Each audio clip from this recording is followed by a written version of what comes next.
Sorry na nga sa mga nasabi ko sa'yo nun, di ba? Pumasok ka na ulit. 1 taon na lang gagraduate ka na. Ngayon ka pa ba titigil?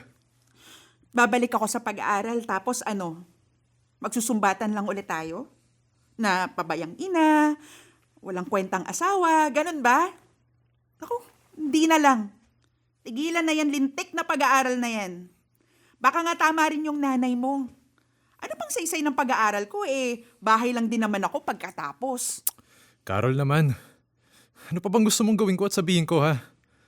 Ano? Sasayangin mo na lang yung pagkakataon? Kung kailan malapit na, saka ka pa titigil? Ano bang dahilan bakit ako titigil? Ha? Di ba kayo naman? Pwede ba? Tapusin na natin tong usapan na to, pwede Tapusin ba? ang ano? Ha? Na ganyan? Masama ang loob mo sa amin, ganun ba? Ay, sinabi ko bang masama ang loob ko? Carol, maraming salamat sa pagpapadala mo ng story mo. Talagang very inspiring yung kwento mo. Mga kamorkada, marami tayong matututunan sa pinagdaanan ni Carol. Kasi yung kwento ni Carol tungkol siya sa isang taong nalugmok sa problema, grabing hirap yung pinagdadaanan. Sabay, when you're going through something that's really difficult in your life, minsan hindi mo na maisip, may katapusan ba to?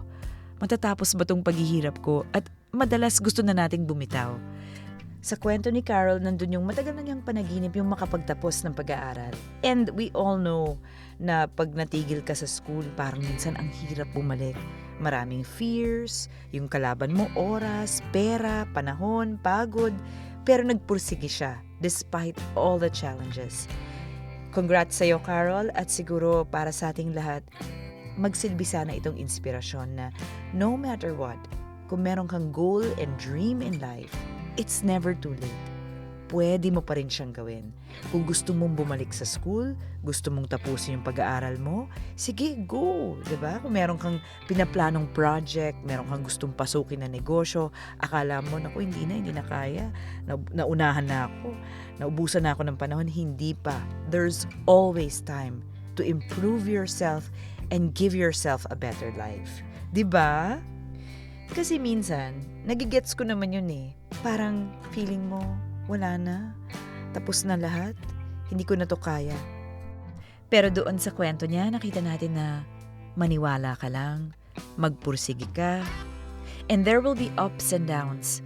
But as long as you believe in yourself and you push through, in the end, it always works out. So siguro, dun sa mga nakikinig, kasi kay Carol, I'm very proud na talagang napagdaanan mo yon at na-share mo sa amin yung kwento mo. And I'm sure, when you look back, maiisip mo, wow, nalampasan ko yun.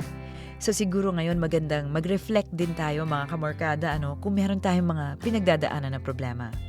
Kasi pwede sa buhay mo ngayon parang sabay-sabay lahat ng nangyayari. May problema ka sa pera, may problema ka sa jowa, may problema ka sa biyenan, may problema ka sa school, sa office, nawalan ka na ng trabaho, na-lay off ka, wala kang trabaho, nasisante ka, nag-aaway kayo ng mommy mo, ng parents mo. Minsan hindi natin alam, parang Lord, ano ba ang lakas ko? Lahat yata binigay mo na sa akin. Pero if we think about it, how do we get past situations where it feels so overwhelming? Okay, so meron tayong mga ilang tips and actionable steps, ika nga. How pwede nating lampasan ang mga bagay-bagay sa buhay natin? Unang-una sa lahat, gusto kong i-share sa inyo yung salitang bounce back. O, di ba?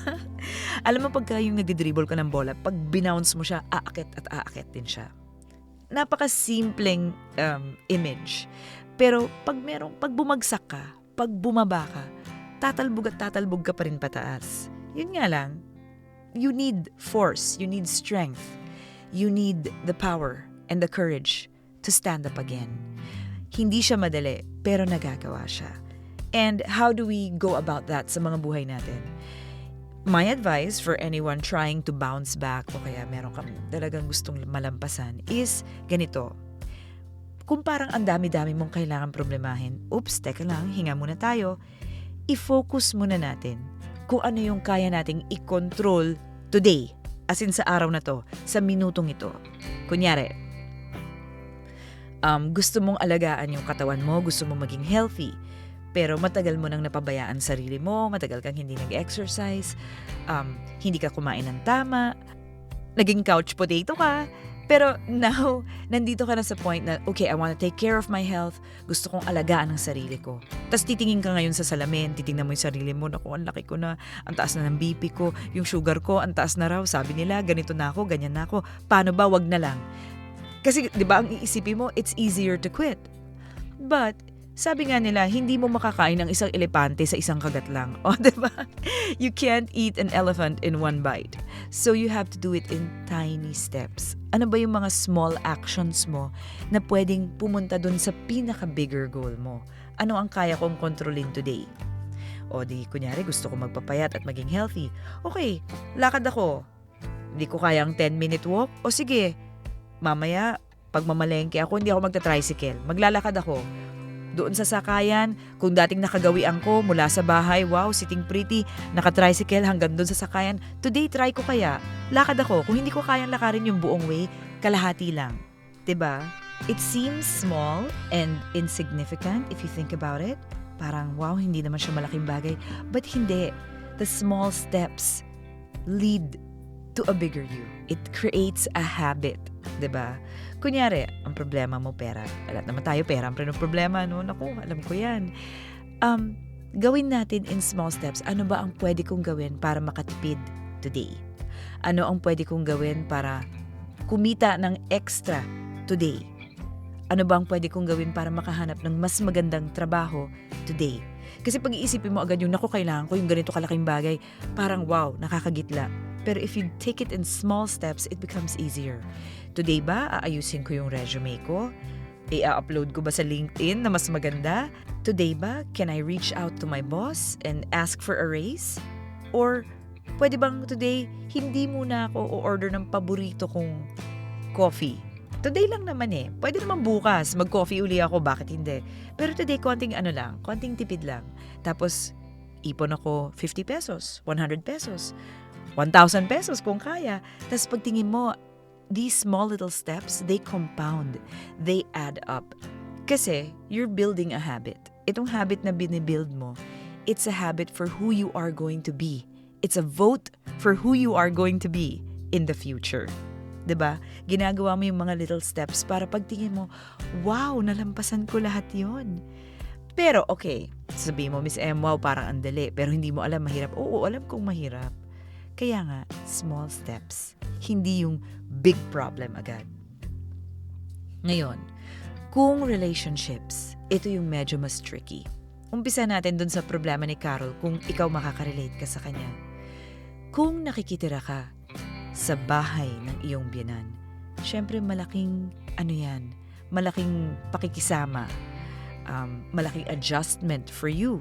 Kasi nasa bahay ka ng ibang pamilya, well and good kung you get along, kung magkakasundo kayo. Eh kung hindi kayo magkakasundo, syempre may mga feelings kang ninanavigate dyan. And my advice, if you're going through something like that, of course, ikaw yung nakikitira dyan. Ikaw yung bago dyan. Hindi mo rin naman pwedeng i-assert yung sarili mo in such a way na magkakaroon ng away. But you can take steps to eventually, ano bang pwede kong gawin to move out. As long as syempre hindi ka physically, emotionally, or verbally ina-abuse ng todo-todo, because my advice is pag ganon, mas maganda talagang magbukod. It's not worth it.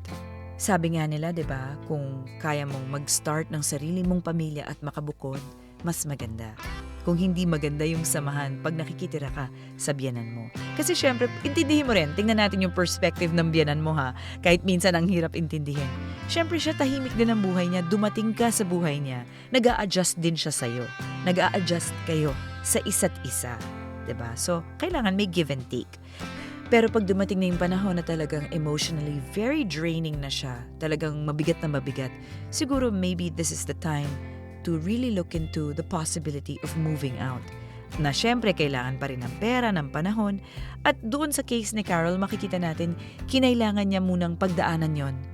Dahil syempre nag-aaral siya and kailangan niya makisama dahil yun ang nagbabantay sa anak niya. But even so, in the end, naging maganda pa rin yung kinalabasan. Bakit? Because of the partnership of Ronald and Carol. If you have a partner, remember na team kayong dalawa. You have to communicate honestly about your fears, your goals, your responsibilities. Maaari kasing si Ronald, ang nakikita niya lang, napapabayaan mo kami, masyado kang nag-aaral, hindi mo na alagaan yung anak mo.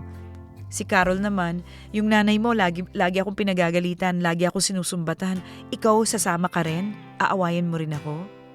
'Di ba meron silang mga conflict na ganon. But when they talked about it, nung pinag-usapan nila, naging maayos din in the end. Imagine mo, Carol was about to give up her studies. 3 taon din niyang binuo yun, yung pagiging third-year college niya sa secondary education.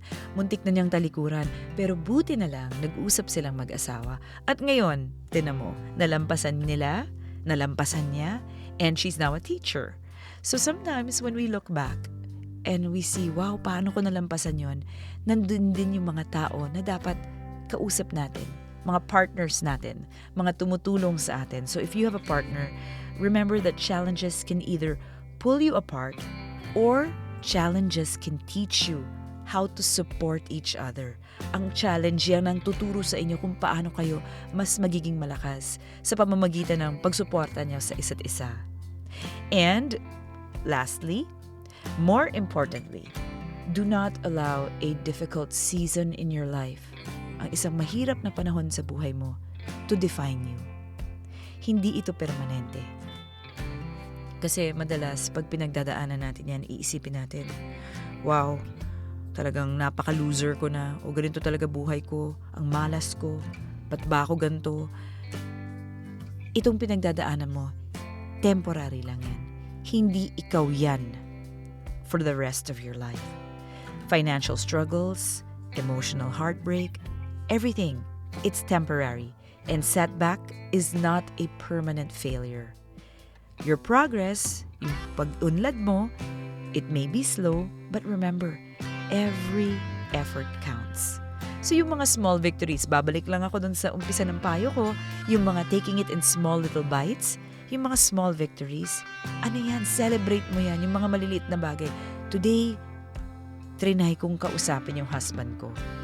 Today, sinubukan kong gumising 30 minutes earlier para makapag-stretching. Hindi man ako pumayat agad o naging healthy agad, pero small victory yan. Keep learning and keep moving forward. Kasi, when you look back, you'll realize, tulad ni Carol, na ang resilience, it's not about never falling down. Madadapa at madadapa ka rin. Pero, it's about choosing to get up again. Kailangan kong bumangon. Kahit na mahirap, and even if the path ahead, yung mangyayari sa future natin, looks unclear. You may be scared, it's okay, but do it with strength, and you trust that what's happening to you now is just a chapter in your story. Hindi ito yung buong kwento ng buhay mo. Maraming salamat sa iyo, Carol. Again, thank you so much for your very, very beautiful story. At sa lahat ng mga listeners natin, thank you always for listening. Sana may napulot kayong aral sa kwento ni Carol, sa payo natin, and sa buong Dear MOR team. Thank you very much for this beautiful episode. Sa muli, ito si Miss M, at andito lang ako, waiting for you in our next episode. Kita-kits tayo doon.